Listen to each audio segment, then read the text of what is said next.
اہل ایمان، امت وسط، امت خیر عدل سے انصاف سے آگے بڑھ کے اس کو احسان کرنا چاہیے۔ انصاف جب ختم ہوتا ہے تو انارکی پھیل جاتی ہے۔ مولانا مودودی صاحب نے اتنی بہترین تفسیر لکھی کہ بھئی جب آپ عدل قائم کریں گے تو لوگوں کے درمیان تنازعات ختم ہو جائیں گے، بھائی بھائی کا تنازع ختم ہو جائے گا، رشتے پڑوس کا تنازع ختم ہو جائے گا۔ عدل سے تنازعات ختم ہوتے ہیں، لیکن محبت کیسے پیدا ہوتی ہے؟ نیکسٹ سٹیپ والاحسان، احسان کرو، محبت پیدا ہو جاتی ہے۔ چھوٹے بھائی پہ احسان کرا، چھوٹا بھائی پوری زندگی کے لیے تمہارا غلام بن گیا ہے۔ انصاف کرو، ہاں ٹھیک ہے بڑے بھائی نے اچھا انصاف کیا ہے، نہیں، چھوٹے بھائی پہ احسان کر دیا، جو محبت پیدا ہوئی۔ عدل میں تنازعات ختم ہوتے ہیں، احسان میں شیرینی، محبت، الفت پیدا ہوتی ہے۔ اور اہل ایمان کو حکم دیا گیا کہ تم احسان کی منزل پہ اپنے آپ کو پہنچاؤ۔ حضرت گرامی اس وقت ہندوستان کے جو بھی حالات ہیں، اس سے مقدر نہیں ہونا چاہیے، پریشان نہیں ہونا چاہیے۔ ہم مذہبی قوم ہیں، مسلمانوں کو کوئی مٹا نہیں سکتا، یہ بات یاد رکھیے۔ ایسے حالات گزشتہ 1400 سالوں میں اتنے آئے، مسلمانوں کو کوئی نہ مٹا سکا ہے نہ مٹا سکے گا۔ تھوڑا ستا سکتا، ایک دو بلڈوزر لا کے 2-4 گھر گرا سکتا، 1-4 لوگوں کو رلا سکتا، لیکن مسلمانوں کو بحیثیت مجموعی نقصان نہیں پہنچا سکتا۔ تو مسلمانوں کو چاہیے کہ موجودہ حالات میں محبت کے پیغام کو عام کریں اور انصاف کی بات کہیں، اور انصاف سے آگے بڑھ کر احسان کی بات کریں، احسان کرنے کی کوشش کریں۔ بھئی یہ مجھے نہیں ہونا، تم لے لو۔ مسلمان کہیں کہ ہم کو نہیں ہونا، تم لے لو۔ ہے ہمت مسلمانوں نہیں ہے، ہمارے کچھ ہونا، ہمارے کچھ ہونا، 4% نہیں 12% ہونا، ہمارے کیوں ہونا، ہم بہت پچھڑے پہ ہیں، سچل کمیٹی کیا بولی؟ ارے جب احسان کرو گے تو پورے لوگ جب اسلام میں آ جائیں گے تو پورا تمہارا ہی چھوڑا۔ یہ 4-12 میں لٹکے ہوئے ہیں، کب تک لٹک؟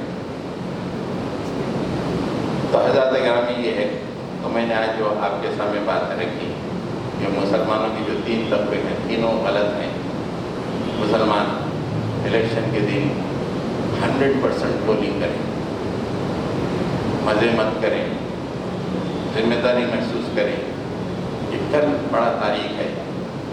دوسرا، یہ عقیدے کا مسئلہ نہیں ہے، صرف سیکیورٹی کا مسئلہ ہے، اہل ایمان کی سیکیورٹی کا مسئلہ ہے۔ ہاں یہ چھی دنیا نہیں ہے، یہ سیکیورٹی کا مسئلہ ہے۔ سیکیورٹی ہوگی تو ہمارا ایمان باقی رہے گا۔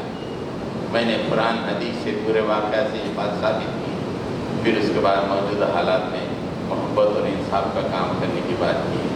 اللہ تعالیٰ سے دعا ہے کہ اللہ تعالیٰ ہمیں ان باتوں کو سمجھنے کی، اس پہ عمل کرنے کی توفیق عطا فرمائے۔ رب اغفر وارحم وانت خیر الراحمین، صلی اللہ تعالیٰ علی محمد وعلی آلہ وصحبہ۔ حضرت گرامی گرمائی اسکول ہے، 1 مئی سے شروع ہونے والا ہے۔ آپ اپنے بچوں کے لیے جو ہے اس کا انتظام کیجیے، یہاں پہ ایڈمیشن کا انشاءاللہ بچے بیٹھے ہوئے رہیں گے، فارم وغیرہ لے لیں گے تاکہ انتظامات میں آسانی ہو سکے۔